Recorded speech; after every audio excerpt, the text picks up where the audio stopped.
Global পয়েন্টের পক্ষ থেকে আপনাদের সবাইকে স্বাগত জানাচ্ছি।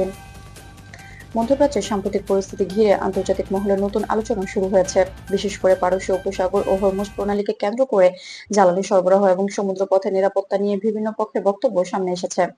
সম্প্রতি ইরানের ইসলামিক রেভলিউশনারি গার্ড বা আইআরজিসির পক্ষ থেকে একটি সতর্কবার্তা দেওয়া হয়েছে, যাদের এক মুখপাত্র জানান, যদি আমেরিকা ও ইসরায়েলের পক্ষ থেকে চলমান সামরিক কার্যক্রম অব্যাহত থাকে, তাহলে মধ্যপ্রাচ্যের গুরুত্বপূর্ণ সমুদ্রপথ দিয়ে তেলবাহী জাহাজ চলাচল বন্ধ করে দেওয়ার বিষয়টি বিবেচনা করা হতে পারে। এই বক্তব্যে আন্তর্জাতিক সংবাদ মাধ্যম ব্যাপকভাবে আলোচিত হয়েছে। এদিকে যুক্তরাষ্ট্রের সাবেক প্রেসিডেন্ট ডোনাল্ড ট্রাম্পও এ বিষয়ে প্রতিক্রিয়া জানিয়েছেন। তিনি বলেছেন, আন্তর্জাতিক জ্বালানি সরবরাহে বাধা সৃষ্টি করা হলে যুক্তরাষ্ট্র তা গুরুত্বের সঙ্গে দেখবে এবং প্রয়োজনীয় প্রতিক্রিয়া জানাতে প্রস্তুত থাকবে। তার বক্তব্য অনুযায়ী বিশ্ববাজারে তেল সরবরাহ বাধাগ্রস্ত হলে পরিস্থিতি আরো জটিল হয়ে উঠতে পারে।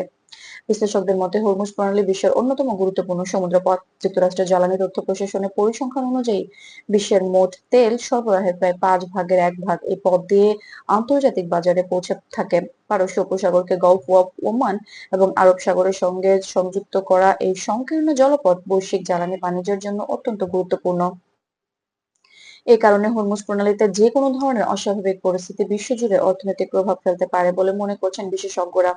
আন্তর্জাতিক জ্বালানি বাজার, শিপিং কোম্পানি এবং বিভিন্ন দেশের সরকার এই অঞ্চলকে নিবিড়ভাবে পর্যবেক্ষণ করছেন। পারস্য উপসাগর অঞ্চলে যুক্তরাষ্ট্রের নৌবাহিনীর ফিফথ ফ্লিট নিয়মিতভাবে টহল কার্যক্রম পরিচালনা করে থাকে। এই নৌবহরের প্রধান ঘাঁটি বাহরাইনে অবস্থিত। তাদের কাজের মধ্যে রয়েছে আন্তর্জাতিক সমুদ্রপথে নিরাপত্তা নিশ্চিত করা, বাণিজ্যিক জাহাজ চলাচল স্বাভাবিক রাখা এবং আঞ্চলিক স্থিতিশীলতা বজায় রাখতে সহযোগিতা করা। এদিকে আন্তর্জাতিক পর্যবেক্ষকরা বলছেন, মধ্যপ্রাচ্যের এই পরিস্থিতি শুধু আঞ্চলিক রাজনীতিতেই নয়, বৈশ্বিক জ্বালানি বাজারেও প্রভাব ফেলতে পারে। কারণ মধ্যপ্রাচ্যের বেশ কয়েকটি বড় তেল উৎপাদনকারী দেশ তাদের রপ্তানির জন্য এই সমুদ্রপথের উপর নির্ভরশীল।